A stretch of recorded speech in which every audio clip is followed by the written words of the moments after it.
Então, vamos lá. Então, todos me ouvindo bem? Sim. Vamos lá. Bom, boa noite a todos. A gente está aqui já com 22 pessoas já assistindo a gente online. Eu quero dar as boas-vindas a todos, agradecer o convite aí do Antônio Nunes, que foi o primeiro que eu fiz o contato aí, amigo nosso aí de longas datas, hoje secretário da MAPA no governo do estado, vem fazendo um excelente trabalho desde o início da gestão do governador Flávio Dino. O professor Gustavo Justino de Oliveira, aí, que é professor, doutor aí da USP e do IDP de Brasília, e a doutora Cristina Mastrobuono, que é FECIARB, né? E a FECIARB, para quem não conhece, é uma associação internacional de Londres de árbitros, onde tem um grupo seleto aqui no Brasil, são poucas pessoas que são habilitadas como FECIARB aqui no Brasil, e a doutora Cristina é uma delas, é procuradora aposentada aí do governo, procuradora do Estado de São Paulo, onde foi uma das pioneiras, aí, se não a pioneira, no uso da arbitragem aí em concessões e PPPs. Foi uma indicação do nosso colega da PG aí de São Paulo. Então, para a gente começar hoje, a ideia é que está discutindo um pouco dos cases de concessões e PPP, tanto do Estado de São Paulo, do Estado do Maranhão, e o professor Justino está fazendo os comentários dele aí a respeito de cada um e falando aí sobre projetos de lei que vem para estar regulamentando não só a questão de PPPs e concessões, as alterações legislativas que estão sendo propostas nesse período de pandemia aí, né, a questão dos conflitos que vêm ocorrendo oriundos da pandemia. Então, a ideia é a gente estar discutindo um pouco disso hoje à noite. Então, para começar aí com a explanação, a gente vai começar aí com a doutora Cristina, depois a gente passa para o doutor Antônio Nunes e, por último, aí o professor Gustavo Justino, para estar fazendo sua apresentação. Então, doutora Cristina, a palavra com você agora. Fique à vontade. Obrigado. Oi, boa noite a todos. Ivaldo, agradeço pelo convite, né? É um prazer fazer parte desse painel, junto com o Nunes, junto com o querido Gustavo, né? Que é professor Gustavo, mas eu posso falar Gustavo, né? Que eu já conheço há tantos anos, né, Gustavo? Passamos já muitas experiências aí. E, enfim, eu agradeço o convite para a gente falar desse tema que eu adoro, que são as duas coisas que eu mais gosto de falar, que é PPP de um lado e arbitragem de outro, né? E quero, assim, deixa eu até pôr o prazo aqui, falar um pouco, quero trazer um pouco da experiência, né, do que nós passamos no estado de São Paulo, que já tem alguns anos aí e vários projetos de parceria público-privada, quero focar nessa questão dos meios alternativos de solução de conflitos, né? Bom, antes de mais nada, eu acho que falar de parceria público-privada, de concessão, de grandes projetos que dependem de uma parceria com o setor privado, falar desses projetos nesse momento é bem difícil, né? Porque a gente está enfrentando um período completamente sui generis, né? A gente está naquilo que até todo mundo fala agora, qual que é o novo normal, como vai ser a vida daqui para frente, né? Mas a gente está enfrentando uma situação que está produzindo efeitos não só agora nos contratos que estão em andamento, mas efeitos que vão ser produzidos por muito tempo ainda nos contratos, né? E efeitos também a serem considerados nos projetos que estão em estruturação, né? Então, esse é um problema que talvez, como a gente estava falando antes, né, Nunes, você estava me colocando um pouco a par dos projetos, do andamento da estruturação dos projetos no estado do Maranhão, mas o fato é que as alterações, vou falar só de duas, as alterações as questões financeiras, né, e as alterações do uso dos serviços públicos que a gente vai enfrentar, elas podem, a depender do projeto, elas podem exigir toda uma mudança dos projetos que estão sendo estruturados, né? Acredito que não seja esse o caso no Maranhão, mas a gente sabe que tem muitos estados que estão com projetos assim que já estavam prontos para serem licitados, e dependendo da área, isso precisa parar e precisa ser feita toda uma reanálise das premissas econômico-financeiras, as premissas de demanda que estavam sendo consideradas, né? Então, essa é uma questão bem complexa que entrou nesse panorama das PPPs, e que, na verdade, é um elemento que veio se agregar à complexidade de estruturar um projeto desses, né? Porque os projetos de parceria público-privada e de concessão, eles não são feitos de uma hora para outra, né? Tem toda uma discussão, precisamos de mais projetos, mas tem uma série de elementos que influenciam esse processo de fazer um projeto parar em pé e chegar até a licitação e chegar até a assinatura do contrato num determinado governo, num determinado mandato de governo, né? Então, esse problema entrou justamente no segundo ano dos governos, né? E o segundo ano dos governos, quem conhece aí o andamento da política sabe que o segundo ano é o que os projetos têm que começar a sair no fim do segundo ano, né? Para que eles consigam, sem muitas turbulências, serem licitados e o contrato ser assinado. Então, em termos de necessidades de projetos de infraestrutura no país, o Covid ele vai produzir um efeito negativo muito grande, né? Mas vamos pensar, né, positivo, de qualquer modo esses projetos precisam sair, porque todos os níveis de governo do Brasil precisam de projetos de infraestrutura em todas as áreas. Então, eu também sou otimista em pensar que nós vamos acabar conseguindo superar essas dificuldades que apareceram nesse momento, né? Bom, então, o que a gente pensa aqui em termos de meios alternativos, né? Quando a gente fala meios alternativos de solução de conflitos, o primeiro que vem à cabeça é a arbitragem, né? E o segundo é mediação. Então, acredito que são os meios institucionalizados, já previstos em lei, que são alternativas ao Poder Judiciário, né? O primeiro comentário são alternativas, mas esses meios eles convivem ainda com a sistemática de uso do Poder Judiciário, né? Dificilmente você vai ter uma situação onde você vai ter 100% de certeza de que todas as disputas que surgirem num determinado contrato vão só para arbitragem, porque em algum momento você pode precisar de uma medida de emergência, de uma cautelar, uma antecipação de tutela, e essa medida de emergência ela será buscada junto ao Poder Judiciário inicialmente, né? Para que depois, então, a questão seja levada para uma arbitragem quando a gente estiver falando de um contrato que tenha previsão de arbitragem. Mas, bom, tem essas duas formas, né?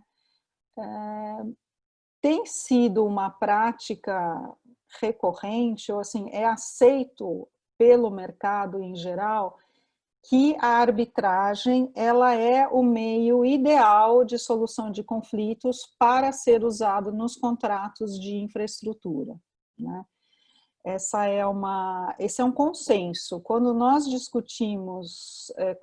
começamos a discutir os contratos de PPP em 2011, no estado de São Paulo, é que surgiu a questão da arbitragem aqui para nós, no âmbito da Procuradoria do Estado, né?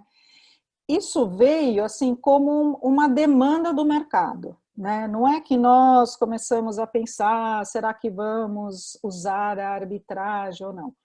isso veio assim como uma exigência. Isso já tinha vindo, né? O Estado já tinha, ele já tinha PPPs desde 2006, 2007, 3 PPPs na primeira década desse século. E em 2 PPPs teve uso da cláusula de arbitragem, e numa não. Eu não sei dizer, na época eu não estava no gabinete do Procurador-Geral, eu não sei dizer por que não teve, mas de 3, 2 tiveram, e a partir de 2011 isso veio como uma imposição, né? Bom, hoje em dia, em 2011, embora o mercado tivesse trazido isso como uma imposição, ainda havia uma dúvida sobre o uso, a possibilidade do uso da arbitragem, né? Existia naquela época ainda uma discussão se a administração pública poderia se usar desse meio, né? Nós entendemos na época, embora existisse essa dúvida em alguns fóruns, nós entendemos que existia sim. Por quê? Porque a lei de PPP ela já prevê expressamente o uso da arbitragem, né? E a lei de concessões, ela também estava em vias de alteração, ela já tinha sido alterada, na verdade, para ter a possibilidade do uso da arbitragem, salvo engano. Então, nós bancamos isso, nós falamos, não, a lei já permite, embora tenha discussão, vamos usar. E aí começou um período de grande experiência no âmbito do Estado de São Paulo, de como é que você usa a arbitragem nesses contratos de infraestrutura. Se você usa, e aí, paralelamente ao uso da arbitragem, a questão do uso da mediação, né? Em geral, os contratos do Estado de São Paulo, eles têm a cláusula que primeiro remete à discussão à mediação e depois remete à discussão à arbitragem, mas não como uma condição, né? A parte que tem a dúvida, ela pode invocar a mediação, mas o que acontece na prática é que quando tem a briga, quando tem a disputa num nível tão grande que demanda uma interferência de terceiros, o que a gente tem visto é que as partes vão diretamente para a arbitragem, né? Bom, mas voltando, começou a experiência no Estado de São Paulo e eu acho que essa experiência foi muito rica, ela deu muitos elementos de aperfeiçoamento de como funciona a arbitragem no âmbito da administração pública, né? E eu acho que foi uma experiência que ela acabou se espraiando para outros estados. Então, um estado que está na fase de estruturação de projetos, esse estado, como é o caso do Maranhão, né, o Maranhão ele vai poder já se beneficiar, né, se apropriar dessa experiência que o Estado de São Paulo já passou, por exemplo, né? Hoje em dia já existe uma cláusula padronizada de arbitragem, as maiores discussões, né, que a escolha da Câmara Arbitral, como você escolhe a Câmara Arbitral, a questão da escolha dos árbitros, a questão do pagamento das custas, esses são elementos que já foram trabalhados lá, deram muito trabalho, mas que já evoluíram, hoje em dia não existe mais um problema em cima deles, né? Existem ainda outros pontos a serem bem discutidos. Um deles é a questão do que a gente chama de arbitrabilidade objetiva, ou seja, qual é a matéria que pode ser levada para arbitragem, né? Por quê? Porque um dos grandes temas da discussão, se a administração pública poderia se valer da arbitragem ou não, era a questão da indisponibilidade do interesse público, né? Esse princípio, esse dogma de direito administrativo, que ainda é invocado por muitos, né? Ele acabou sofrendo uma segmentação, né? Então, a lei de arbitragem, com a reforma que ela teve em 2015, ela deixa claro que a administração pública pode se valer da arbitragem para a resolução dos seus conflitos, né?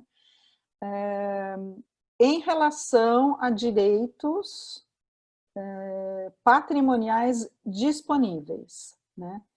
Então, acho que houve uma segmentação porque se entende que existe ainda a questão da indisponibilidade do interesse público, mas em relação a questões que não podem ser transformados em direitos patrimoniais, né? Tem toda uma discussão, o que são direitos patrimoniais disponíveis ou não, mas eu gosto de ser muito objetiva, muito prática. O que pode ser transformado em dinheiro é direito patrimonial disponível, na minha concepção, né? Então, existe a possibilidade de qualquer discussão que surja num contrato de parceria público-privada ou qualquer contrato da administração pública, né, onde ela entenda que é necessário usar, que é conveniente usar a arbitragem,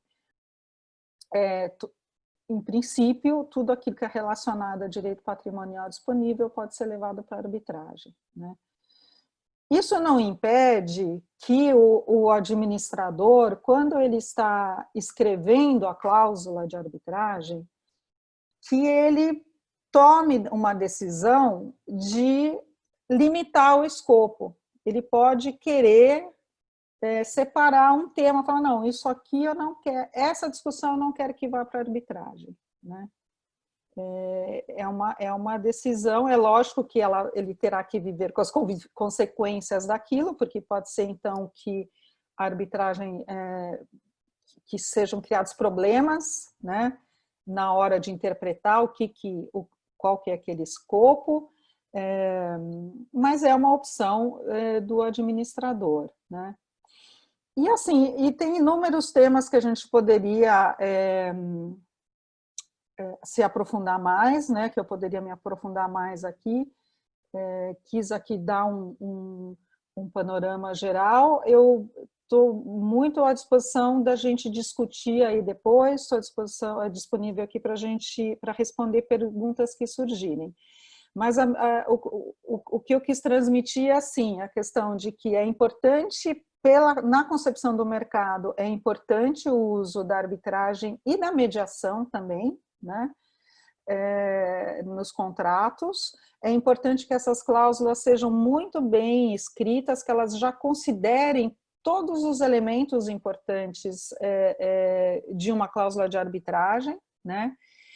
Hoje em dia já existe bastante literatura sobre isso, já existe bastante gente que escreveu, o professor Gustavo Justinão, que tem já vários trabalhos sobre isso, né?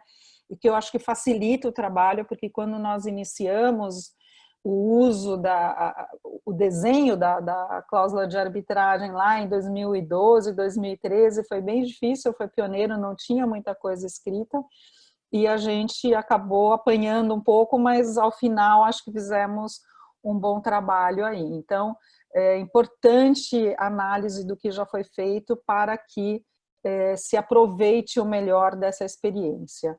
Então, é isso, agradeço aqui a oportunidade, estou à disposição para responder as perguntas que vocês tiverem.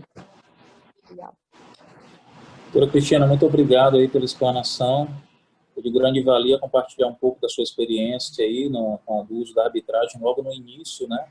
Em 2011, quando ainda não era muito tradicional, e logo depois veio a reforma da lei de arbitragem em 2015, né? Quando realmente reconheceu o uso da arbitragem pela administração pública. Então, foi uma introdução bem valiosa. Eu quero registrar aqui a presença do Eduardo Vieira, que é o nosso coordenador nacional da Câmara Brasileira de Mediação e Arbitragem Empresarial, que organiza esse evento, o evento de hoje. E o Eduardo vai ficar com a gente aí até o final para poder estar ajudando aí nos debates e em algumas perguntas também. Quero passar a palavra agora para o doutor Antônio Nunes, que é o secretário da Maranhão Parcerias, do Governo do Estado do Maranhão. Antônio Nunes, é com você agora. Boa noite a todos, boa noite, Valdo, boa noite, doutora Cristina, do professor Gustavo e todos mais que estão aqui presentes. Quero de mais nada agradecer o convite do Ivaldo, é uma honra estar aqui participando desse momento. ainda mais com a doutora Cristina, que o meu colega Rodrigo Maia, procurador-geral do Estado do Maranhão, fez ótimas referências, inclusive mandou um abraço para ela, e, claro, pelo currículo que nós já conhecemos, assim como também o professor Gustavo Justino, que não merece, que dispensa apresentação. Como a doutora Cristina falou, na realidade eu estou numa situação aqui muito cômoda, talvez como caçula do grupo, não no aspecto de idade, mas no aspecto funcional, que às vezes as experiências dos que vêm na nossa frente, né, ou seja, nos ajudam muito a gente a evitar erros e a seguir os caminhos certos. E assim a gente está tentando vivenciar na MAPA. Busquei até quando perguntou assim, falar sobre mediação e arbitragem. Nossos projetos ainda estão em andamento, né? Então nossa experiência ainda é muito pequena. Mas vou relatar aqui, justamente busquei falar dos nossos projetos, voltando para o tema, para a temática, mas uma temática muito mais ampla, no sentido assim, de evitar conflitos, ou seja, de buscar, porque a mediação e a arbitragem é quando o conflito já existiu. E como nós estamos ainda no início, crescendo, formando os negócios, formando as parcerias, na realidade, a nossa precaução, a nossa prevenção é justamente em evitar o conflito, que o conflito não aconteça, que o conflito não exista, justamente, como a doutora Cristina falou também, criar bases contratuais bastante sólidas que evitem conflitos, e eu acho que uma forma de evitar o conflito é estabelecer o diálogo desde o início, né, desde a sua origem. Então, inicialmente, vou apresentar um pouco a MAPA, a Maranhão Parcerias. Ela é uma empresa criada na área da transformação, numa empresa antiga do Estado do Maranhão, através da Lei 11.000 e depois a Lei 11.140, ambas de 2019, do qual o governador Flávio Dino transformou essa antiga empresa, a Emarp, que na verdade a Emarp antes era apenas assim, cuidava do inventário, assim, do ativo e do passivo de 7 empresas distintas pela gestão anterior. E o governador Flávio Dino, na sua ousadia, que lhe é peculiar, na sua visão de futuro, quis dar um outro formato à MAPA, a antiga Emarp e a atual MAPA, Maranhão Parceria.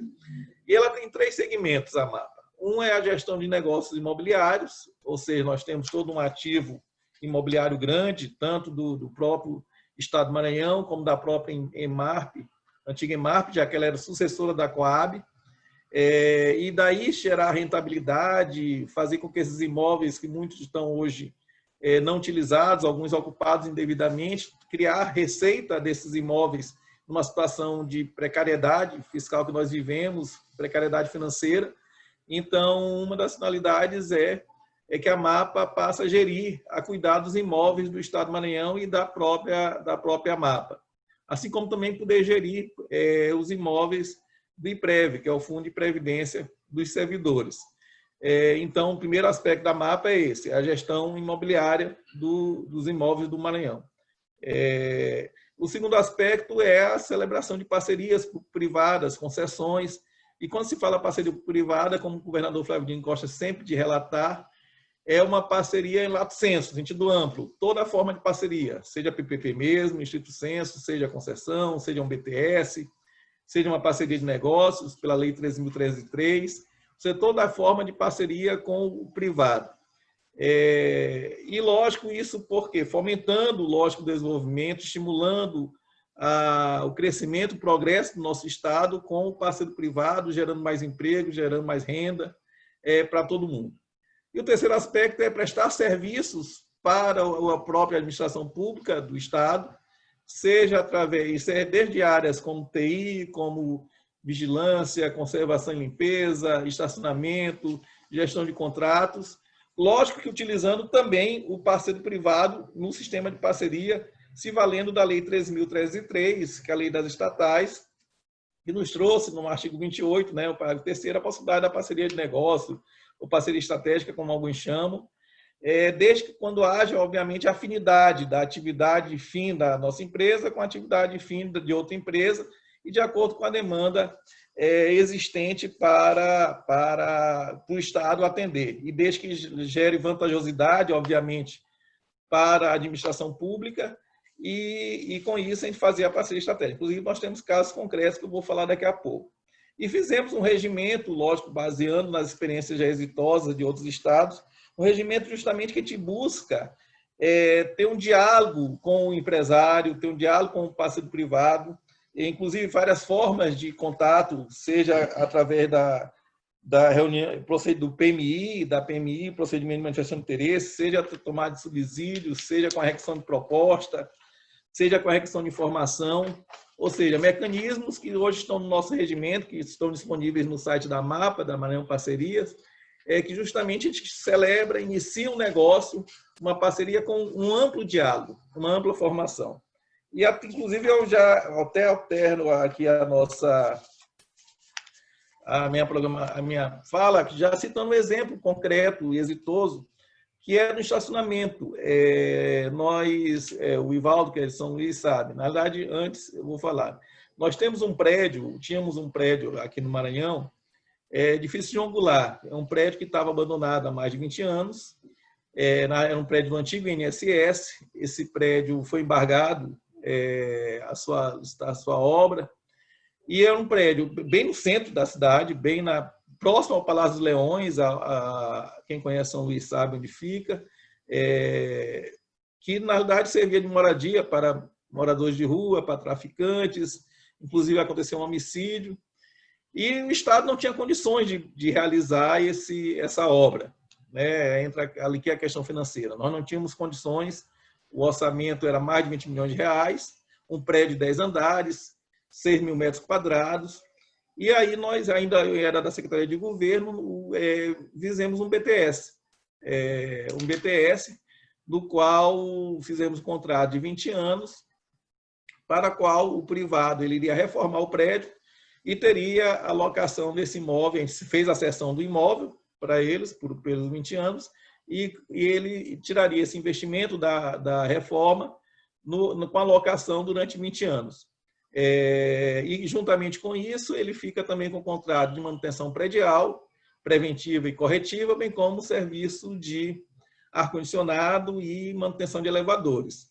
Inclusive, isso já nos trouxe um benefício muito grande, porque quando nós fizemos esse modelo casado tanto da locação, da reforma, com a pessoa que irá dar manutenção, a gente percebeu um primor dado pelo privado na reforma, porque ele, sabendo que ele poupar o custo futuro dele da manutenção, ele melhorou muito a qualidade da obra.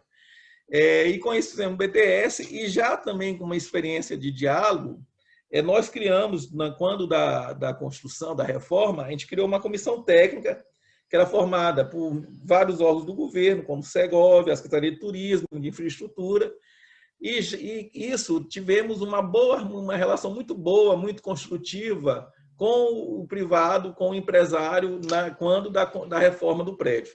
Foi uma reforma que durou 1 ano e meio, tempo até rápido, né?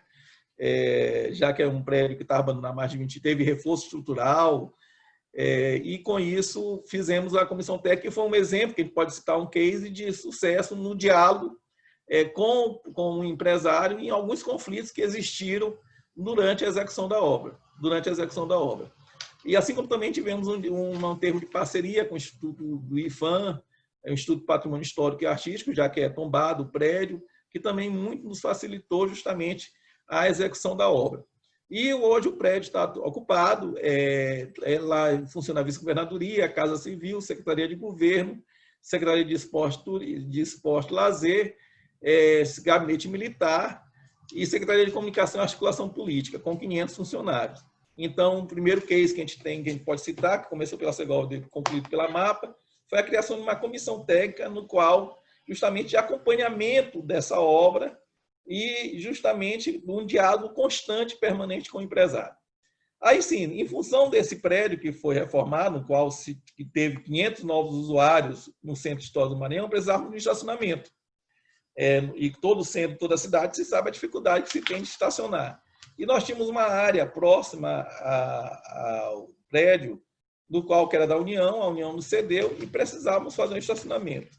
E assim, a Segovia nos passou para a MAPA a demanda de ter que fazer o estacionamento e, consequentemente, isso gerou a realização da parceria de negócios, que foi, como eu digo, uma mediação, ou seja, na requisição de propostas, e aí 5 propostas, apresentamos a demanda, e 5 empresas apresentaram 5 propostas de solução.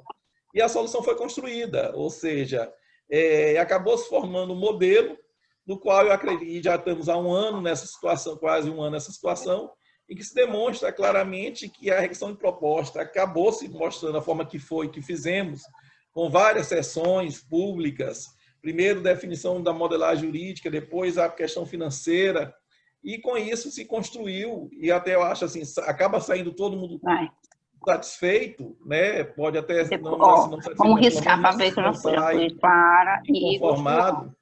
Depois vem quem? Mas pelo menos avançou na solução do conflito.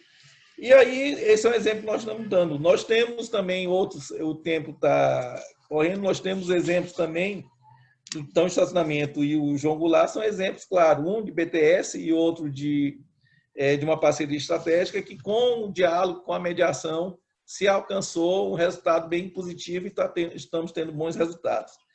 Assim, também estamos buscando fazer, por exemplo, uma PPP prisional, no qual já está previsto justamente a arbitragem, já está na fase de consulta pública, a arbitragem será como objeto uma forma de solução futura de eventuais conflitos. Inclusive, tivemos também um projeto, embora não tenha avançado, que foi Internet para Todos, do qual, inclusive, graças a Deus, se optou por não fazer, porque era um contrato, o comitê gestor acabou definindo por não seguir, porque era um contrato de fibra ótica por 30 anos, no qual, obviamente, que era uma situação muito mais delicada, que é uma questão que se coloca, de fato, muito difícil, porque a tecnologia ela avança todo dia. Fibra ótica, por exemplo, daqui a 5 anos pode ser obsoleto. Então, inclusive, isso na consulta pública isso foi questionado, e a gente tinha colocado, se caso seguisse, a arbitragem, que seria efetuada justamente por uma Câmara de arbitragem, a Câmara de Comércio Brasil-Canadá. Mas aí o comitê gestor optou por não seguir com a PPP, justamente por essas variáveis técnicas que a gente estava prevendo que iria acontecer, essas variáveis técnicas de avanço da tecnologia, obviamente, e que nos obriga, claro, uma renegociação, e poderíamos ficar, de fato, com o elefante branco, com fibra ótica, que não sei se há 30 anos sequer existirá fibra ótica ou se será necessário fibra ótica, inclusive nos valores que estavam sendo propostos. Então, isso até foi acho que uma solução muito sábia do comitê gestor, que é presidido pelo governador, de não seguir nesse modelo, mas estamos buscando outro modelo jurídico para tentar dar conectividade para todo o estado do Maranhão, que infelizmente é um dos estados com menor acesso à internet em nossa população. Ainda mais no momento dessa pandemia, que senão seria muito sem a internet, né? E temos outros projetos também, como a doutora Cristina falou e como eu coloco. Temos esse momento, é importante para a gente repensar. Temos projetos, por exemplo, com relação à concessão do estádio Castelão, do complexo esportivo, que é um complexo de campo de futebol com outras áreas. No momento que os eventos esportivos não estão acontecendo, né? Então, isso tudo tem que ser repensado. Outro projeto que nós temos de concessão é o do aeroporto de Barreirinhas, dos Lençóis Maranhenses, está sendo feito. Um setor bastante atingido foi o setor de turismo, né? Das companhias aéreas. Então, assim, é um momento que realmente, até acho que, embora pode parecer negativo, mas é muito positivo isso está acontecendo ainda na situação que nós estamos, do qual aqui eu acho que também é fundamental uma questão muito mais jurídica, uma questão também de natureza econômica, de um estudo de viabilidade econômica a ser analisado pelos impactos que vão ter para evitar futuros conflitos. Então, na realidade, assim, meu tempo está acabando, mas que eu quero colocar a nossa experiência ainda pequena, mas pelo menos entendemos que a mediação e a arbitragem, ou que qualquer outra forma de solução de conflito, ela é muito melhor do que a via judicial. E como a gente está nos preparando, o início é fundamental, e com a regra de que o diálogo, desde o início, ele a melhor prevenção para evitar o conflito. E agradeço e coloco aqui à disposição e já dizendo o seguinte, que é fundamental esses debates e justamente eu acho que também já suscito um debate no sentido de que os órgãos de controle seriam fundamentais para esse momento de pandemia, para a gente evitar novos conflitos e solucionar eventuais problemas que possam acontecer. Então, com isso, encerro minha participação e aceito depois questionamentos para a gente poder aprender e contribuir também. Obrigado, Paulo. Obrigado, Nunes, pela participação aí. Vou passar agora para o Eduardo. O Eduardo chamar aí o professor Justino aí para fazer a apresentação dele. Eduardo. Entendi. Primeiramente, boa noite a todos. Cumprimentando a doutora Cristina. Eu cheguei bem no finalzinho da sua explanação.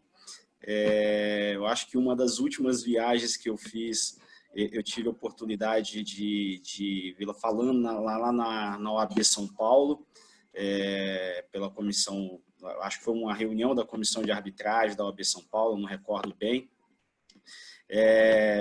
O doutor Antônio Nunes, que falou aí um pouquinho, né, incipiente as experiências, eu penso que não, né, já são experiências bem avançadas. Eu acho que é importante pensar nos contratos, preservar entender o contrato para poder indicar a melhor forma, né, de solução futura, ou ainda, né, melhor, de preservar, que não tenha o conflito. Eu acho que aí é o melhor dos caminhos. E o professor Gustavo, grande amigo, parceiro, a gente, né, tem arbitragem em andamento, enfim, eu acho que é uma pessoa que dispensa comentário quando se fala em administração pública, em parceria público-privada. Eu vi que ele deixou aqui no chat a recomendação da obra dele, e eu endorso, né? Tem muito conteúdo, todo dia eu recebo alguma coisa do professor Justino, algum evento, algum artigo bacana. Então, assim, é uma fonte mesmo para quem quer aprender um pouquinho sobre a administração pública enfim. E, sem demais delongas, vamos ouvir o professor Justino. Eduardo, muitíssimo obrigado pela tua apresentação. Hoje eu mandei um e-mail para você, né, respondendo o seu e-mail, te agradecendo todo o apoio. Nós finalizamos uma importante arbitragem, né, na CBMAI, envolvendo a primeira PPP do governo federal. Foi uma arbitragem complexa, foi uma arbitragem longa, né, e tivemos todo o apoio da Câmara. Foi excepcional esse trabalho conjunto. E sempre estou à disposição, enfim, para dialogar, e eu digo para dialogar e para praticar, né? Porque eu acho importante esse olhar pragmático. Então, é um prazer ter você aqui. Muito obrigado pela tua apresentação tão gentil. Eu queria agradecer ao Ivaldo, que é um amigo. Ivaldo muito dinâmico, né? Um advogado muito dinâmico, especialista em métodos extrajudiciais de solução de conflito, talvez um dos maiores do Nordeste, e o Estado do Maranhão tem que estar muito feliz, né?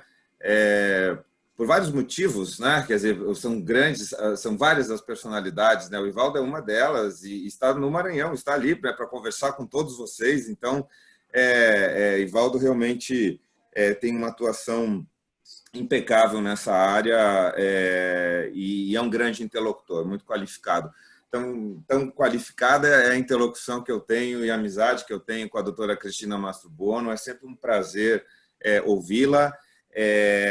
Realmente tivemos muitas discussões. A doutora Cristina tem uma série de qualidades, de adjetivos, mas talvez um dos principais seja a abertura para o diálogo. Cristina é muito aberta para o diálogo, e quando ela iniciou todo esse processo, porque ela esteve à frente do processo na PGE de São Paulo, da estruturação de novos projetos, novas modalidades contratuais, com um novo perfil, no sentido, né, de uma configuração, envolvia a arbitragem e outros métodos extrajudiciais de solução de conflito. Nós conversávamos muito, assim como ela conversava comigo, conversava muito com outros também colegas, e é justamente por meio dessas conversas, né, que boas práticas acabam sendo pensadas, praticadas, vamos dizer assim, né, e isso hoje faz com que o Estado de São Paulo tenha realmente essa experiência, essa história para contar. E outros estados e outras localidades, né, que venham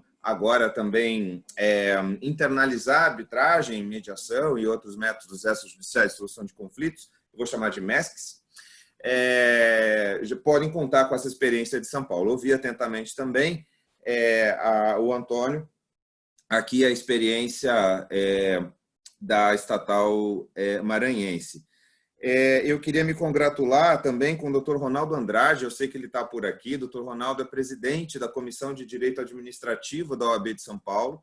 Recentemente, a convite dele, eu participei de um evento belíssimo, em que nós discutimos um dos projetos que eu vou trazer aqui para discutir também com vocês todos, e queria me congratular com todos que estão me assistindo aqui, todos vocês, que é o PL 2139 de 2020, de autoria do senador Anastasia, de Minas Gerais, que trata sobre o regime jurídico emergencial e transitório das contratações públicas no âmbito da Covid-19. Então, eu vou fazer menção a esse PL. Bom, dito tudo isso, eu vou pegar um gancho. Eu tinha preparado aqui algumas possibilidades de fala, então eu sou síndico do meu prédio também, além de tudo isso que o Ivaldo e o Eduardo disseram que eu faço, eu sou síndico. Então, eu tenho alguns compromissos aqui também, hoje ainda, e eu vou ser bastante conciso, mas eu queria pegar um gancho da fala da doutora Cristina e também do doutor Antônio, no sentido de que, no momento de estruturação dos projetos públicos, dos negócios públicos, é muito importante pensar nisso que o Antônio falou, que é a prevenção dos conflitos. Se todos tivessem, Antônio, essa preocupação, todo gestor público tivesse essa preocupação que você aqui explicitou, certamente a governança dos contratos públicos, a governança contratual seria uma governança melhor, de maior qualidade, né? Porque o que acontece com os contratos públicos, né? Todos os colegas, e aqui a experiência da doutora Cristina, enfim, depois podemos até debater isso, mas os contratos públicos, outros contratos também, mas vamos falar dos contratos públicos, eles são contratos incompletos, sobretudo quando a gente fala das concessões, das parcerias público-privadas, né? Às vezes até dos contratos de programa, dos consórcios públicos, mas as concessões e as PPPs, na essência, são contratos incompletos. Antônio deu alguns exemplos, né, sobre o avanço da tecnologia e como isso, eventualmente, Antônio, eu diria, pode barrar realmente assim a estruturação de projetos e contratos e negócios públicos envolvendo determinada tecnologia.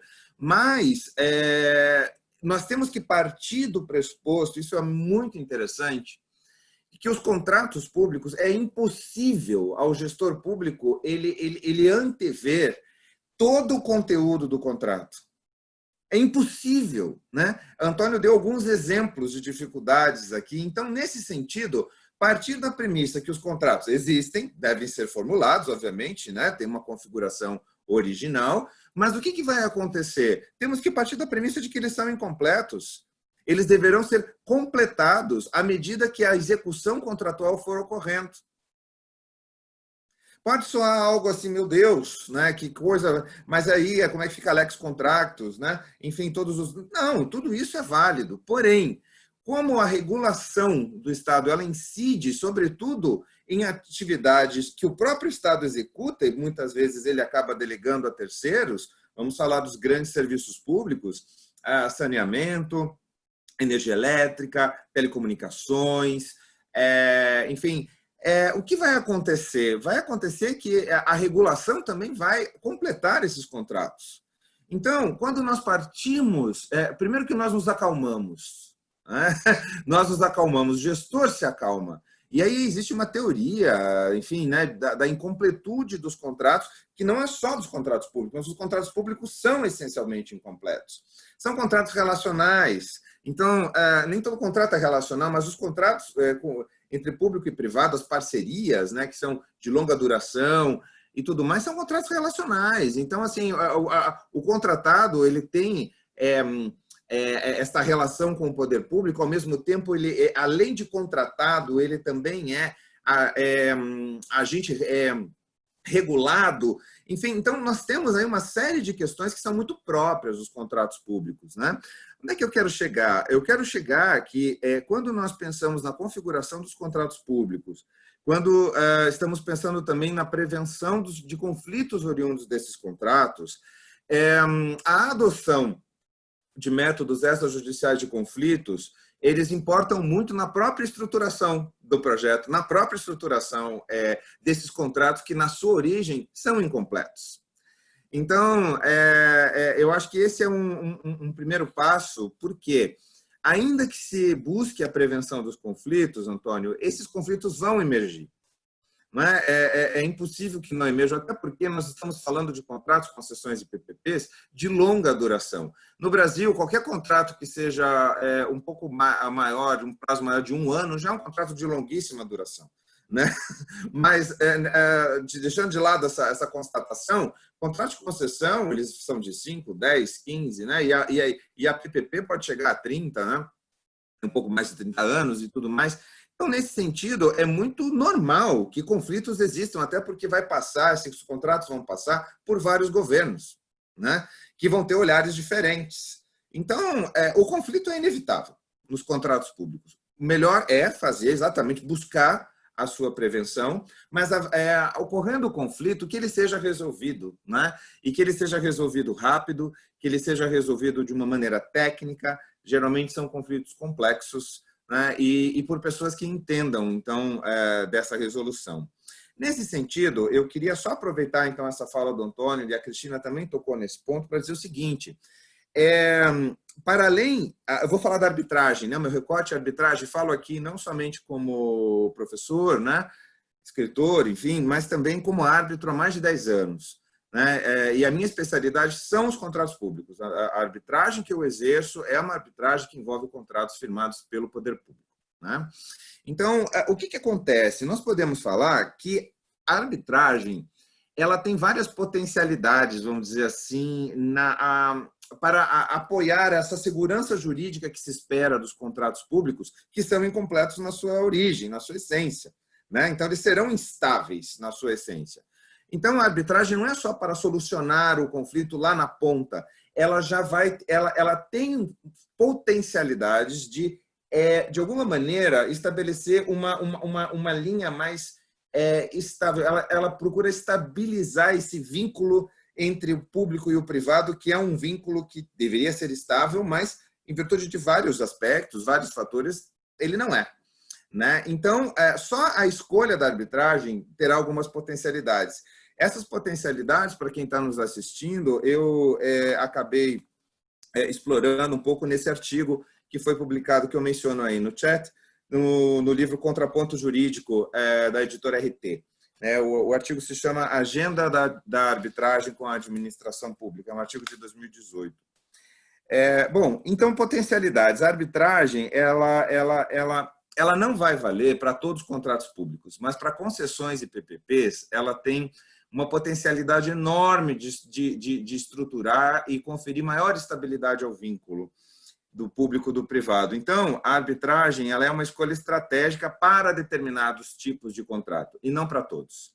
É interessante, na experiência que o Antônio traz da Estatal Maranhense, o escopo da Estatal Maranhense é muito grande, né? Muito extenso, né, Antônio? Muito extenso.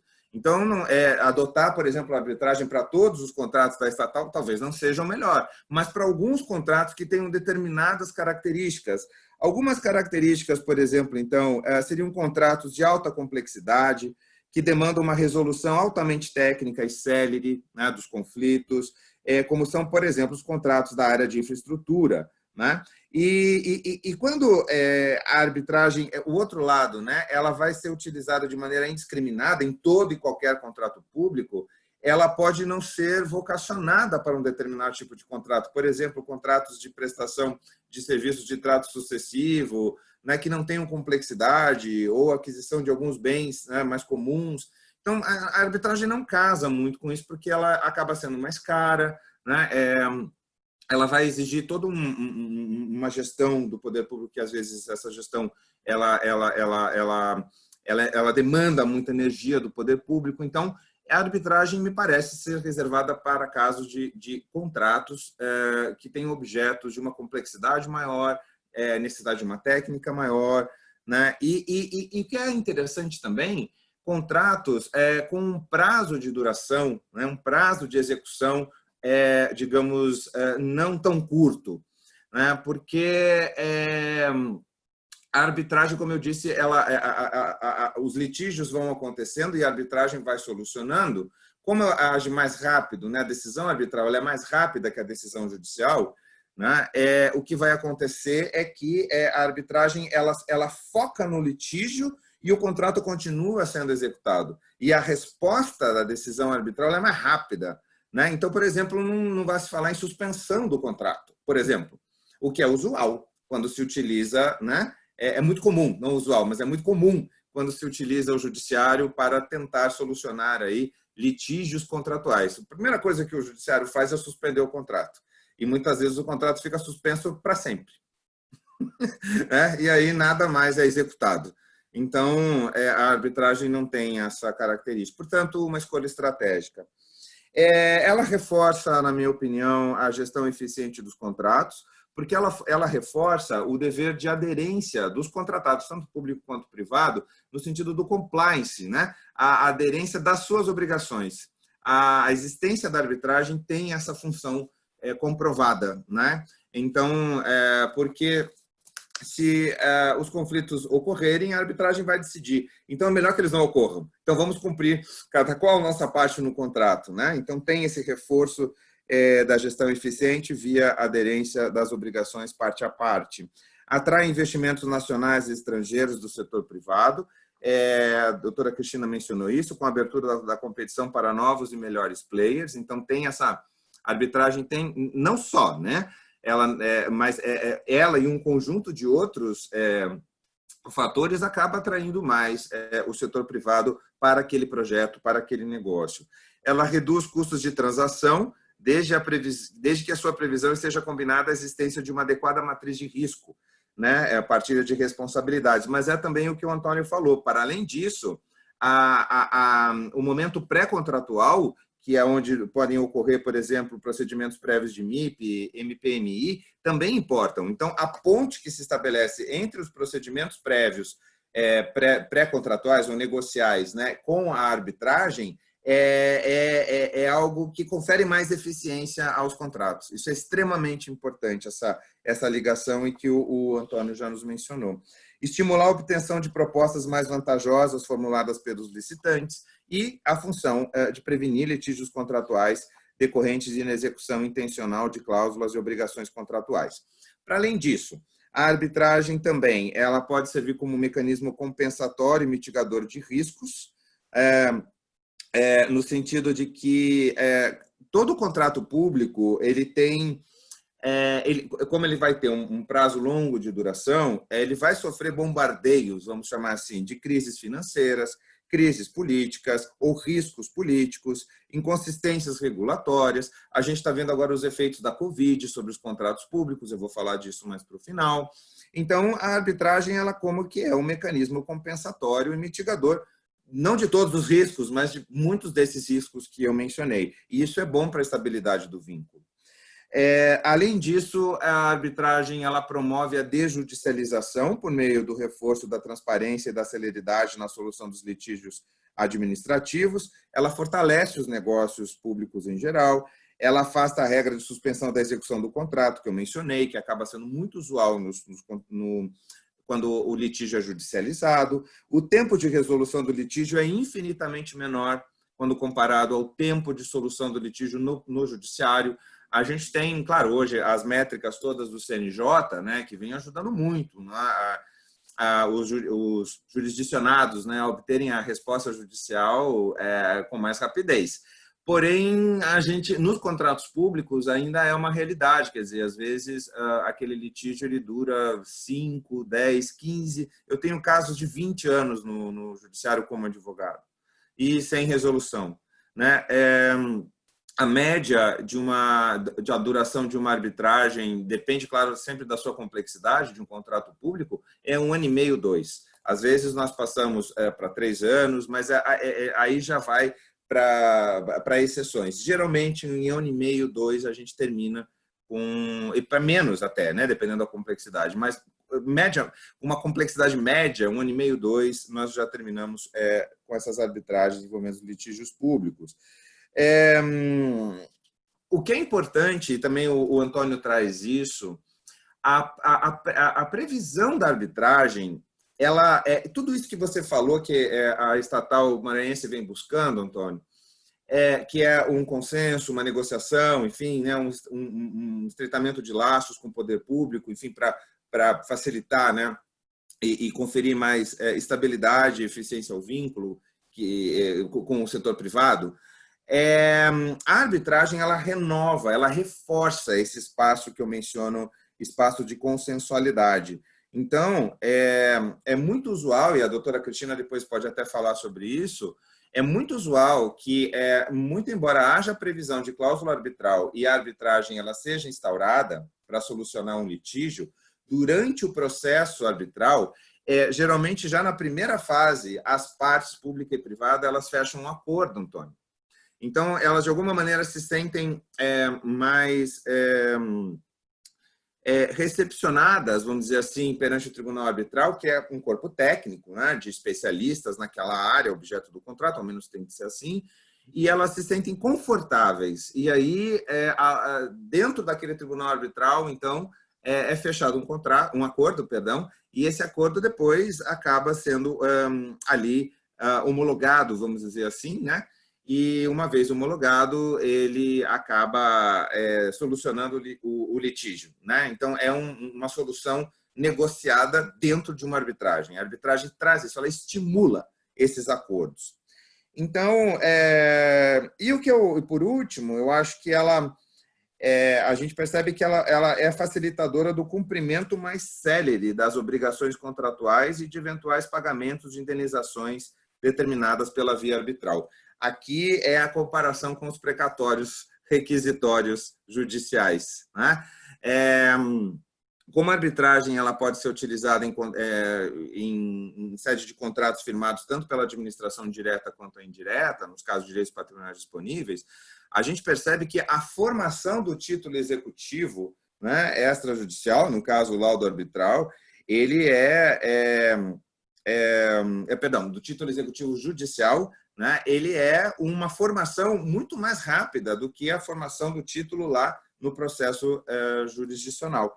Então, nesse sentido, uma vez havendo a sentença arbitral, ela é mais rapidamente executada, às vezes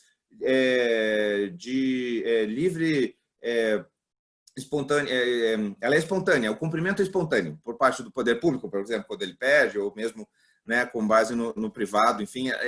Então, o tempo de execução ele é muito menor quando a gente compara com o judicial.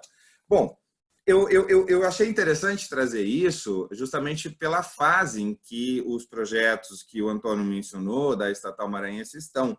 Então, talvez considerar, não tudo, mas algumas dessas potencialidades e pensar aonde a arbitragem poderia caber, aonde a arbitragem talvez não seja tão vocacionada, né? Mas ela tem potencialidades que podem se configurar a partir, né, da conjunção de vários outros fatores.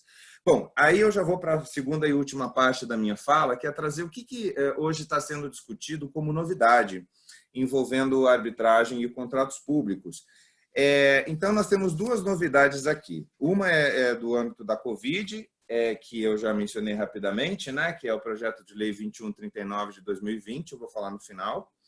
E a outra é a discussão que está ocorrendo para a edição da nova Lei Geral de Concessões. Ela vai abarcar, então, né, a atual 8987 de 95, e ela vai trazer também as parcerias público-privadas, né? Tudo vai ser tratado numa mesma lei. Portanto, Lei Geral de Concessões. Estou aqui, então, fazendo menção a um projeto de lei da Câmara dos Deputados, projeto de lei 7063 de 2017, e o que eu acabei estudando, e também já escrevi um artigo sobre isso juntamente com o Dr. Gustavo Schiffler, que foi me orientando no doutorado aqui na Faculdade de Direito da USP, é um artigo inédito, vai ser publicado num livro em homenagem aos 25 anos da Lei de Concessões. Então, nós estamos na iminência de ter uma nova Lei Geral de Concessões, e eu queria falar um pouquinho sobre como o tema da arbitragem está tratado nessa minuta, portanto, ainda, né, de projeto de lei geral de concessões. Nós temos, assim, inúmeros artigos que vão tratar não somente da arbitragem, mas vão tratar dos meios alternativos de prevenção e resolução de controvérsias. Além da arbitragem, a mediação, o dispute board, que a gente pode traduzir como comitê de prevenção e resolução de disputas, e, eventualmente, até outros institutos. Mas, basicamente, a gente tem a conciliação também, né? Então, essa lei, ela reforça, vamos dizer assim, ela reforça muito do que já existe em termos de boas práticas de arbitragem e contratos públicos. Ela tenta conferir maior segurança jurídica ao gestor. É uma lei geral, ela vai ser aplicada a todos os entes públicos. Por que ela é importante? Porque nós temos a reforma da lei de arbitragem de 2015, ela trouxe algumas regras, né, muito gerais sobre a arbitragem e administração pública. Mas o gestor ainda... veja, a experiência de São Paulo é uma experiência que tem ela foi muito arrojada, né? Até hoje ela é muito arrojada, né? Agora, a gente tem estados e municípios que ainda o gestor tem muito receio em avançar com essa inovação, vamos dizer assim, em termos de governança contratual, né? Ele tem medo do Tribunal de Contas, ele tem medo do Ministério Público, né? Enfim, muitas situações acabam ocorrendo, né, nesse apagão das canetas, que eu não gosto muito dessa expressão, mas ela acaba sendo muito deletéria do processo decisório, né? Da capacidade de processo decisório e capacidade de gestão do Estado. Mas, nesse sentido, a lei acaba tendo uma função não só pedagógica, como de conferir segurança jurídica ao gestor, se ele optar por essa escolha estratégica da arbitragem. Então, essa nova lei geral de concessões, ela vai além das regras da lei de arbitragem. Ela vai muito além. Ela já densifica o uso da arbitragem na realidade das concessões e das PPPs de serviços públicos. Então, ela deve ser homenageada. Esse artigo, enfim, não vou ter tempo aqui, né? O artigo que eu escrevi, a gente acaba, enfim, analisando todas elas. Eu vou falar de algumas regras que são importantes. Por exemplo, a escolha do árbitro, se traz aqui no artigo 174 do projeto de lei, hipóteses, enfim, como essa escolha deve ocorrer, né?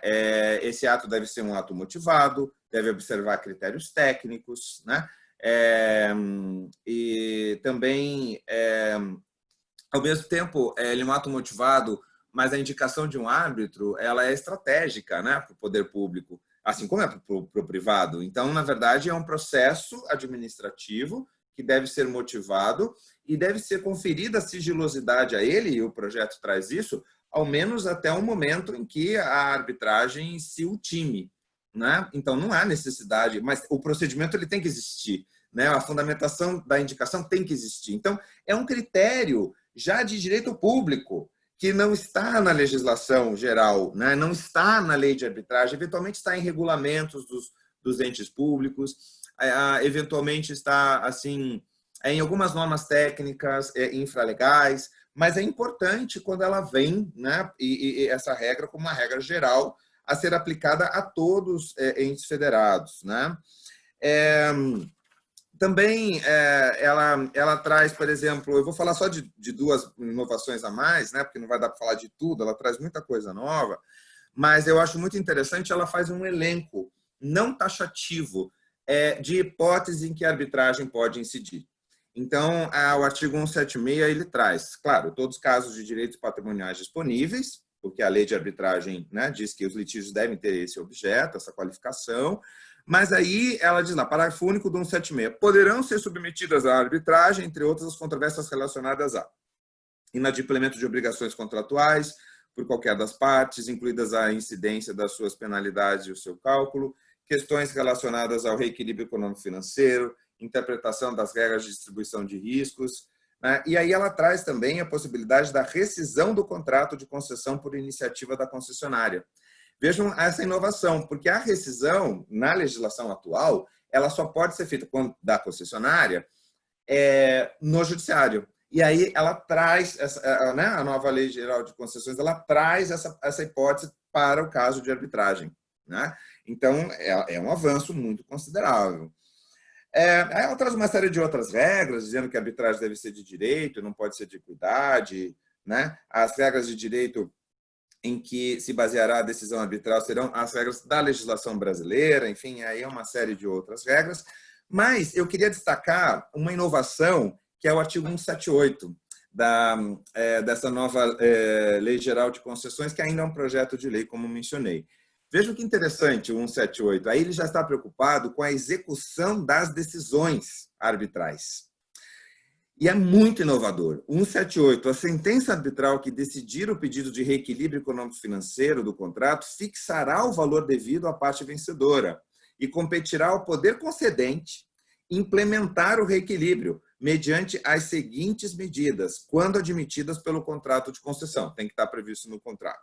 Pagamento de uma parte para outra, ajuste do valor da tarifa, preço público ou contraprestação pecuniária cobrada do usuário, quando for o caso, prorrogação ou redução do prazo para exploração da concessão, ajuste das obrigações contratuais das partes, outra forma definida em comum acordo entre as partes. Vejam, então, que a preocupação do legislador foi além.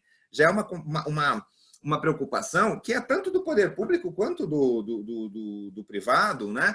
Quando a decisão já é uma decisão tomada, né? E aí a preocupação aqui é da sua executoriedade, né? Da sua executoriedade. Então, é um projeto de lei que traz inovações consideráveis para a arbitragem das concessões e das PPPs.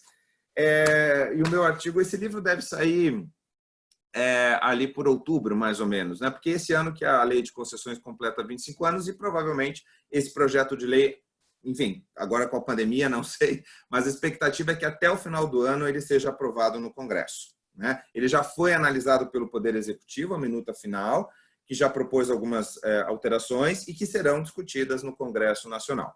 Para finalizar, contratos públicos, concessões, PPPs, em tempos de Covid. Bom, a Covid em si, ela vem sendo caracterizada, a pandemia, como um evento de força maior ou caso fortuito. E esse evento de força maior ou caso fortuito acaba instabilizando o vínculo, né? Vamos falar em uma instabilização primeiro, mas em alguns casos, se nada for feito, vai fazer o quê? Vai fazer com que o próprio contrato fique prejudicado, né? Muitas vezes, então, o que vai acontecer? A intenção de se buscar rapidamente solucionar litígios, desequilíbrios que ocorrem a partir do evento Covid-19 é a manutenção do contrato público, a manutenção do vínculo contratual. Agora, a gente está vendo que, a depender do que for acontecer, e se esses litígios não forem resolvidos, né, o contrato, na verdade, ele pode morrer, né? Então, o projeto de lei 2139 de 2020 foi proposto pelo senador Anastasia no Senado Federal para criar um regime jurídico emergencial e transitório das contratações públicas no Brasil nesse período de emergência da Covid.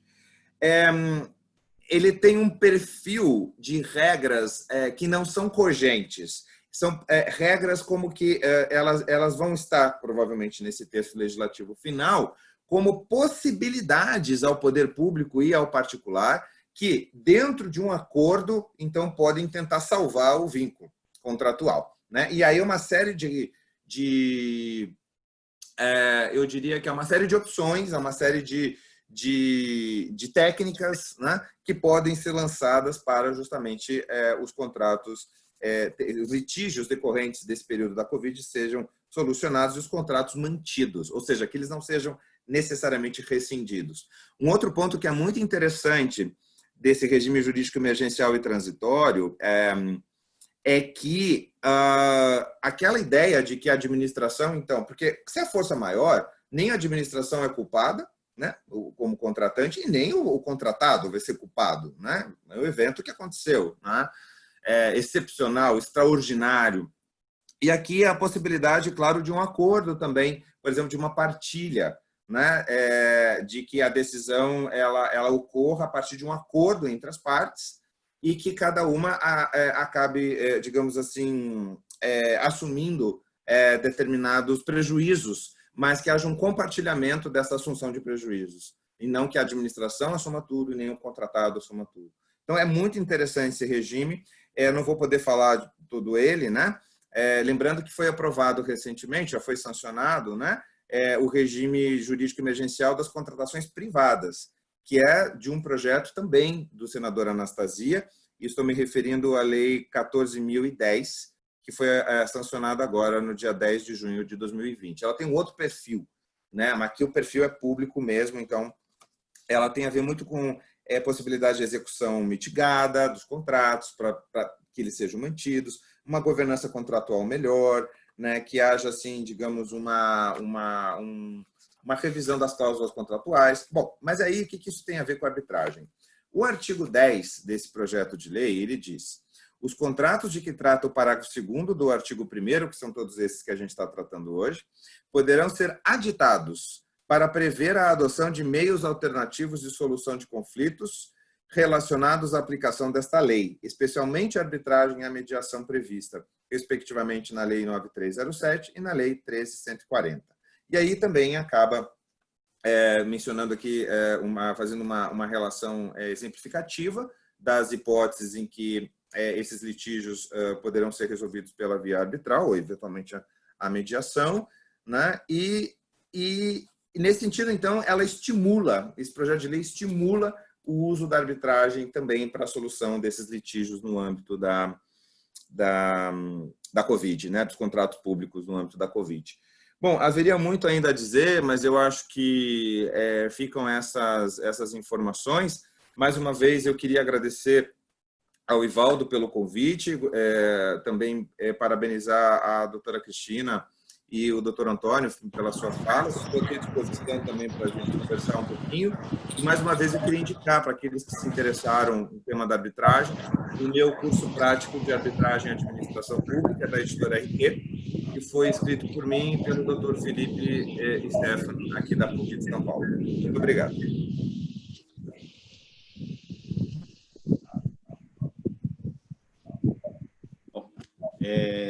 Muito bom, Gustavo. A gente já tem oportunidade de escutar você falando em outras oportunidades, é sempre muito bom renovar, e penso que a gente vai ter várias outras legislações apontando aí o caminho da arbitragem, da mediação. Antes de chegar em casa, a iniciar aqui, eu estava escutando uma outra live que estava acontecendo com o doutor Francisco Maia, falando de DRB, que também é outro assunto importante nesse contexto. Eu vi aqui vários, no chat tem aqui vários colegas se manifestando, parabenizando, né, os nossos expositores. E tem uma pergunta dirigida aqui ao doutor Antônio Nunes, né, indagando se o Estado do Maranhão tem alguma previsão de lançar algum decreto regulamentando a utilização da arbitragem, né, seguindo aí o caminho do Estado de São Paulo, do Rio, do Espírito Santo, que não está mencionado aqui. Tem decreto, o próprio Estado de Minas, que teve uma lei lá, antes mesmo da reforma da lei de arbitragem, se há algum movimento nesse sentido por parte do governo. Respondo logo ou... Sim. Outra oportunidade. Tá. Pode responder. Tá. Na verdade, não tem conhecimento, nenhum decreto, nenhum ato legislativo, até mesmo porque a iniciativa legislativa parte da Casa Civil, mas posso verificar, tá? E obviamente que é uma temática importante justamente no novo normal que vamos viver daqui para frente, né? Estão muito mais sujeitos a eventuais conflitos a serem solucionados. Eu aproveito o gancho da pergunta para só reforçar o que o professor Gustavo disse e dizer uma outra ponderação, que a definição de arbitragem nos contratos, ela também nos auxilia muito em tranquilizar o privado. Uma coisa que eu tenho observado muito, em função dos contratos serem de longo prazo, né, 15, 20 anos, né, e também na administração pública a gente tem a mudança de governo a cada 4 anos, né? A gente percebe que, de um certo modo, e infelizmente experiências inexitosas, e algumas experiências inexitosas, faz com que o privado, às vezes, fique muito pé atrás em negócio, em contratar com a administração pública. E eu acho que a previsão, incluir a previsão de arbitragem para esses conflitos, é uma forma de tranquilizar, lógico que de outros mecanismos, como fundo garantidor, que a legislação prevê, mas eu acho que a estipulação da arbitragem como forma de solução de conflito futuro é algo que tranquiliza, né, o contratante, não o contratado, né, justamente. Além do que, como eu disse, todo aquele trabalho de prevenção que a gente faz do diálogo nos mostra a nossa boa-fé, a nossa intenção de contratar. Mas, como já disseram, sim, vocês estão no governo agora, mas vocês não estarão daqui a 4 anos. E eu não sei qual vai ser o pensamento do governo seguinte. Então, a arbitragem, assim, a nossa prevenção, ela nos ajuda, nos cria um clima, uma ambiência muito agradável nesse momento agora, atual, claro, mas por ser um contrato de longo prazo e pela mudança de governo a cada tempo, a arbitragem, de fato, eu acho fundamental, inclusive sigo sua orientação dos contratos mais complexos, tanto que no projeto que tinha de internet tinha previsão de arbitragem, como de PPP também, de prisional também tem. Mas eu acho que a arbitragem ela tem essa outra virtude, de tranquilizar o parceiro privado, de dar tranquilidade ao empresário, já que é uma relação duradoura,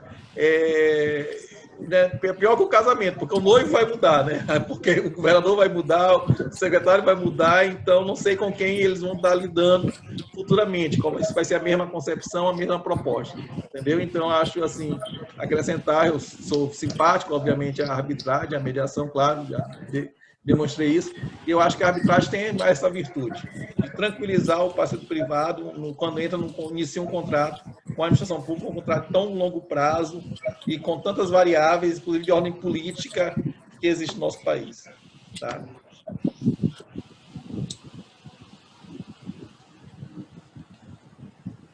Se eu puder fazer um comentário em cima disso... Pode.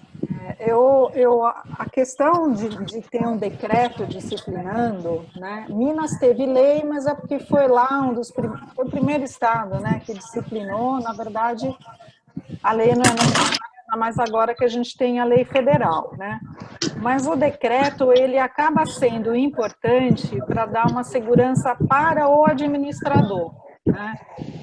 Porque o decreto disciplina quem decide pelo uso da arbitragem, quem decide pela indicação do árbitro, ou, assim, aspectos operacionais. Então, a existência do decreto, ela acaba sendo até um mecanismo de incentivar o uso da arbitragem, porque o administrador público vai ter mais segurança, né?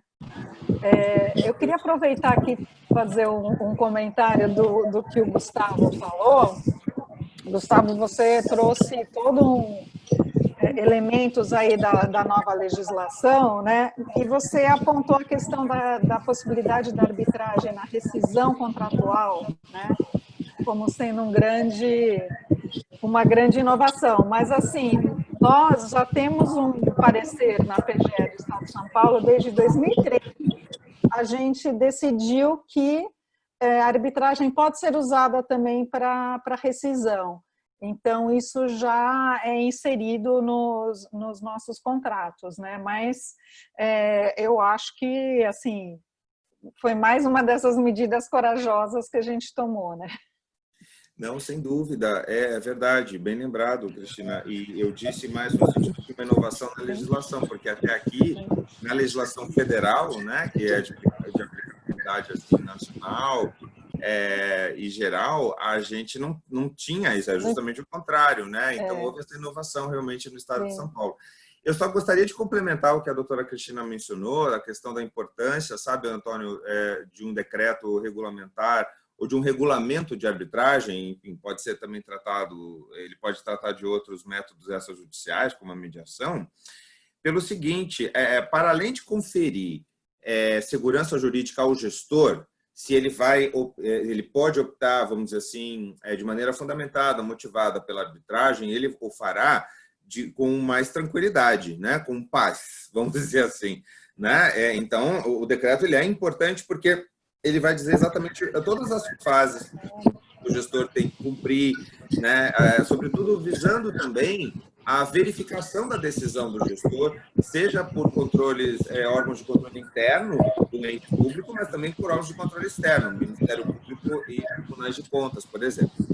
Mas eu acho que é importante um decreto regulamentar, porque, de alguma maneira, ele pauta o grau de institucionalidade, que é essa internalização da arbitragem dentro da gestão pública daquele ente federado.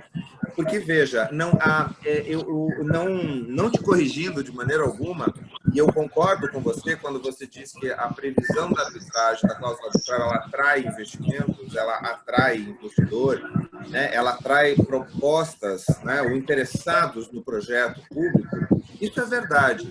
Mas, para além disso, eu já ouvi muitos gestores dizendo assim, a gente colocou lá, né? A gente colocou a arbitragem, aí a arbitragem aconteceu, a gente nunca imaginou que a arbitragem fosse acontecer. Então, não tinha nenhuma estruturação procedimental, gerencial dentro daquele ente público, estou falando de um estado específico, que agora já está bem melhor, mas na época eu escutei isso, né? E aí eu disse, não, então assim, você prevê na cláusula, ao mesmo tempo tem que começar a tratar desse tema e internalizá-lo, institucionalizá-lo dentro da administração pública, ou daquele órgão, ou daquele ente público, e aí um sistema de monitoramento dos contratos também para saber o que pode acontecer ali. Em casos, eu não sei, Cristina, né, se você puder trazer isso, o Estado de São Paulo tem inúmeros contratos, inúmeras concessões, inúmeros PPPs com previsão de cláusula arbitral. Já pensou se todos esses contratos, no mesmo momento, começam a dar problemas, litígios e inúmeras arbitragens devem ser instauradas, né? Assim, e se o Estado não tem? Aqui no Estado de São Paulo, sim, tem, né? Tem uma coordenação de arbitragens na PGE de São Paulo. Mas se não tem essa estruturação interna, Antônio, a arbitragem vai ser um tiro no pé, porque, na verdade, aí o Estado não vai, o ente público, né? Vamos falar assim, ele não vai ter capacidade de gerenciar essas arbitragens. E a vida do gestor e do advogado público vai virar um inferno, porque a arbitragem, quando ela começa, ela não para, ela é rápida, né? E ela precisa de gestão documental, informatização, cooperação interinstitucional, advocacia pública com os órgãos públicos. Então, não assustando, mas eu acho que também a previsão da cláusula arbitral tem que trazer, tem que puxar toda essa inovação em gestão pública. Ela não é só uma inovação de governança contratual, ela é uma inovação de gestão pública. Só fazendo um pequeno parêntese, Justino, com a permissão de vocês, com relação ao decreto, a questão da legislação de São Paulo e do Rio são recentes, né? Acho que tem 2 ou 3 anos no máximo. E eu lembro que eu participei de várias discussões no grupo do CEBAR, de Administração Pública, o qual o Justino chegou a presidir esse grupo por um período, e eu cheguei a preparar uma minuta no início de um decreto sobre a regulamentação da arbitragem no âmbito do governo estadual. Eu entreguei a minuta desse decreto lá na PGE, para o Rodrigo Maia. A gente já vem namorando com o Rodrigo Maia e com o Bruno já há uns 3 anos, a gente já vem conversando. A gente sabe das dificuldades da burocracia, mas é uma pauta que eles têm lá. A gente sempre conversa com frequência, tá? Então é um assunto de interesse com relação à informatização, que o Justino bem falou. É uma situação que todas as câmaras que ainda trabalhavam com papel tiveram que se adaptar nesse período de pandemia, não teve jeito, e grandes câmaras que ainda trabalhavam com papel tiveram que se adaptar para o sistema online. A gente já trabalha com sistema online já há mais de 3 anos na CBMAI, e nossa demanda aumentou bastante nesse período de pandemia, principalmente no que se trata conflitos trabalhistas, conflitos de locação. Aí o Eduardo mais centralizado lá em Brasília com conflitos de...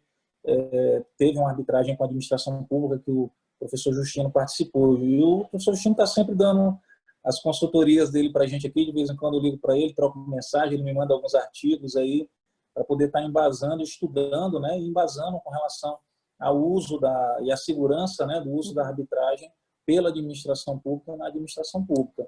Então, depois, aí, amanhã eu te mando aí essa minuta aí também, para você estar olhando, aí, conversando com o Rodrigo, e está amadurecendo a ideia aí da possibilidade de estar regulamentando isso aí no âmbito do governo do Estado do Maranhão. Só aproveitando a sua fala, Evaldo, muito rápido, o tema dos processos eletrônicos é daqueles temas em que o Poder Judiciário saiu na frente, né, da arbitragem. Geralmente é o contrário, a arbitragem ela avança mais do que o judiciário. Agora, o processo eletrônico já é uma realidade há muito tempo, até muito implementada pelo CNJ. E as câmaras, elas tinham uma certa aversão a isso, né? A Câmara da Bovespa foi uma das primeiras câmaras, se não a primeira, mas foi uma das primeiras câmaras a tornar os processos arbitrais totalmente digitalizados, eletrônicos. Isso foi no ano passado. A gente tem várias outras câmaras, enfim, né, que tinham uma certa aversão, por quê? Elas consideravam que a sigilosidade dos processos arbitrais ela poderia ser, de alguma maneira, violentada, vamos dizer assim, pelo receio de invasões, né? Invasões de hackers dentro dos sistemas arbitrais. Então, eu nunca achei isso digamos, um motivo suficiente para a não digitalização dos processos. Mas é o que você falou, veio o Covid, e aí eu mesmo, falando com algumas coisas, eu falei, gente, agora? Vamos avançar. E aí é uma coisa tão esquisita, às vezes, esquisita sim, né? Porque é tão cara a arbitragem, né? Porque é muito isso. Ela é cara porque ela envolve uma enormidade de estruturas, né? E tal. Mas ela é cara, né? Se a gente for comparar com o processo jurisdicional. Então, nesse sentido, não necessariamente a arbitragem, às vezes as pessoas têm essa ideia, não necessariamente ela é acompanhada de novas tecnologias. O Covid trouxe esta novidade para a arbitragem e eu fiquei muito feliz porque eu já vinha falando isso há muito tempo, né? Então, agora as câmaras não têm para onde correr, elas têm que digitalizar, mas é uma inovação, é uma coisa boa, né, que vai trazer para o processo. Uhum.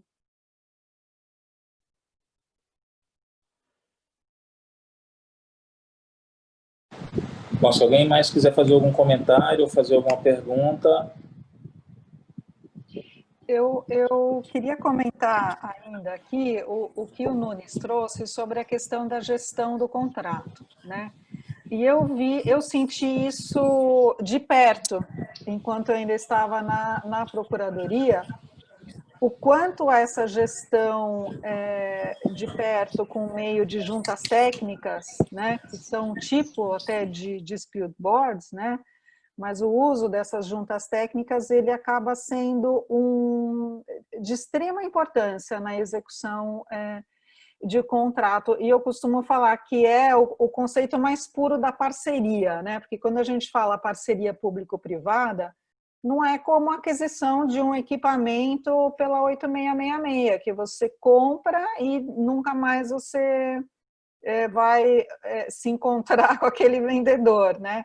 É um contrato de longo prazo, com uma série de etapas, com uma série de fases, onde essa interação ela acaba sendo muito importante. Então, a parceria ela adquire uma outra dimensão, e não só a jurídica, né, a contratual, ela acaba causando uma dimensão física ali, né? PPP de presídios é uma dessas onde está mais claro, você tem numa mesma sala de operação ali com agentes privados e públicos atuando conjuntamente, né? E assim ela funciona. Então, você ter uma equipe que tem uma regra de encontros semanais, mensais, enfim, onde vão sendo trocadas as informações e discutidos os problemas iniciais ali, ela acaba sendo uma medida muito importante. Mas aí a arbitragem, isso que eu também queria comentar, assim, eu vivi isso, várias disputas que surgiam no contrato e vinham pleito de reequilíbrio, e o administrador, né, já daí no âmbito secretário e tal, ele tinha uma resistência em aceitar aquele reequilíbrio administrativamente, né? Até por conta de uma série de questões aí, né, que a gente passou nos últimos anos, o administrador ele tem receio de dar um reequilíbrio administrativamente e depois ter que responder por isso, né? Então, mas aí quando a gente vinha com o argumento, a gente da Procuradoria, né, vinha com o argumento, olha, esse contrato tem a cláusula de arbitragem e o pleito do concessionário é muito forte, e se for para arbitragem, a gente faz uma análise de risco que tem uma grande chance de perder, então isso acabava sendo um argumento fortíssimo para que esse acordo, não é nem um acordo, o reconhecimento administrativo saísse e aquela disputa já fosse solucionada. Então, realmente funciona, eu tenho essa experiência própria, realmente tem esse poder aí de solução, porque a disputa ela não vai ser resolvida, ela vai ser resolvida durante a gestão desse administrador, muitas vezes. Então, ele vai conviver com o resultado, então, para ele, às vezes, é até melhor politicamente resolver aquilo administrativamente. Eu queria só trazer um último ponto que eu acho que é muito importante para os gestores públicos, né, nesse momento que o Estado do Maranhão está. Didaticamente, vamos dizer assim, é importante pensar na arbitragem e nos MESCs no momento de pré-negocial, o momento negocial propriamente dito, né, e aí depois que o contrato é celebrado. Então, acho que são 3 momentos, né, em que é necessário monitorar a escolha que foi uma escolha estratégica, no pré-negócio, no negócio e depois do negócio, quando o negócio é celebrado e depois que ele é celebrado. Então, eu acho que um fiel da balança não é só isso, mas um fiel da balança é como a cláusula compromissória é redigida. Não que ela seja o único tema importante para isso, né, para essa estabilização, a melhor estabilização do vínculo, mas a depender dessa cláusula compromissória, a própria cláusula com uma má redação, por exemplo, uma redação que não tem a ver com o escopo, o objeto do contrato, etc., ela vai causar muito choque. E aí, o litígio, muitas vezes, não vai ter a ver só com a questão do cumprimento do contrato, tem a ver com a própria cláusula compromissória. E aí, isso trava também essa questão da boa relação que a doutora Cristina mencionou, né? Então, eu diria que a gente tem pelo menos 3 técnicas, né, de construção de cláusula compromissória nos contratos públicos. A primeira é uma cláusula mais geral, em que diz assim, a arbitragem vai incidir nos litígios, ela vai ser utilizada nesse contrato para solucionar os litígios, desde que os litígios tenham por objeto direitos patrimoniais disponíveis. Então, é uma cláusula mais geral.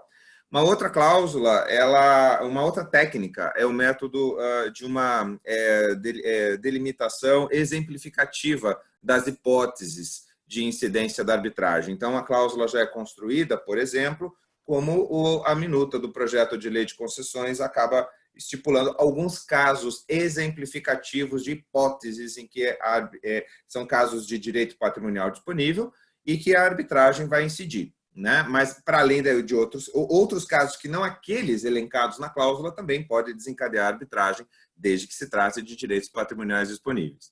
E o último ponto, e é tão interessante que é um momento que, não um choque, mas a PGE de São Paulo ela construiu uma minuta de cláusula padrão, com uma determinada técnica, né, de cláusula compromissória, que é essa exemplificação, enfim, né, tentar trazer a realidade do contrato para dentro da cláusula compromissória.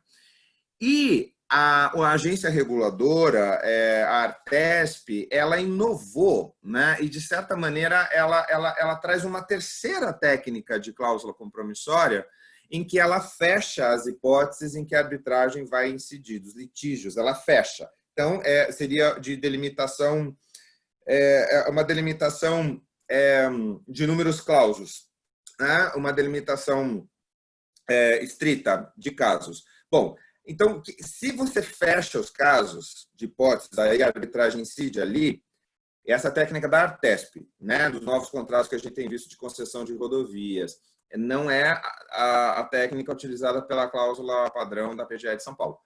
Aí eu acho que traz alguns problemas isso também, porque outros litígios que tratem de direitos patrimoniais disponíveis, a princípio, a arbitragem, que se não estiverem na cláusula, a arbitragem não vai poder ser o método para a solução desses litígios. E aí isso vai para o judiciário. Então, aí você tem dois atores que vão trazer. Porém, há a previsão de que, se for de direito patrimonial disponível que não esteja o litígio nessa cláusula, pode haver um compromisso arbitral e, a partir desse compromisso arbitral, portanto, então, a arbitragem poderia incidir. Mas eu acho que acaba gerando uma concorrência de protagonistas, arbitragem e judiciário. Como é novo, eu ainda não poderia opinar que não é bom, mas talvez tenha razões a ARTESP, né, para ter chegado nisso, e agora não acho que, digamos assim, como cláusula geral, isso possa ser utilizado assim, em larga escala, enfim, talvez para alguns casos específicos de alguns contratos.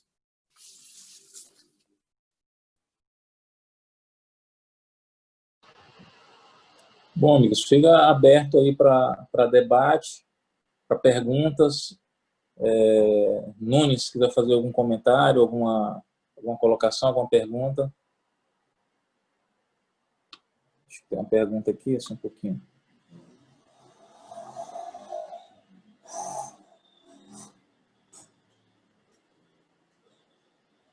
Bom, se não tiver mais perguntas, então, eu só tenho a agradecer aqui ao Nunes, que foi o primeiro contato que eu fiz aí para a gente poder estar fazendo essa live, bem interessante, é um tema bem relevante.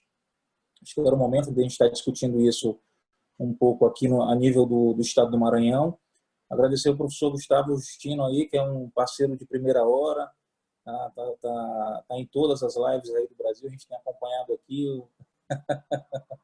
E assim, tem livros renomadíssimos, eu tenho o seu livro aqui também, da arbitragem na administração pública, um livro de cabeceira, e a doutora Cristina Mastrobuono, que eu não conhecia ainda, o André Junqueira, que me indicou, um grande amigo também, já tive a oportunidade de trazer ele aqui em São Luís, Maranhão.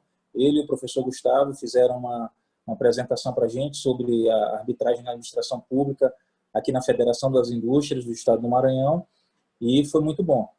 Então, agradecer ao Eduardo também pela presença, que chegou aí para poder estar abrilhantando, e as deferências do professor Gustavo também, sempre muito simpático, muito querido de todos nós aqui. Então, obrigado a todos os presentes, agradecer aqui a pergunta também do Orlando Guterres, que é um grande parceiro aí do Comitê de Jovens Arbitralistas da OAB do Rio de Janeiro e é sócio da Demarest de São Paulo. Então, obrigado a todos aí novamente, e a gente fica à disposição aí para as próximas lives.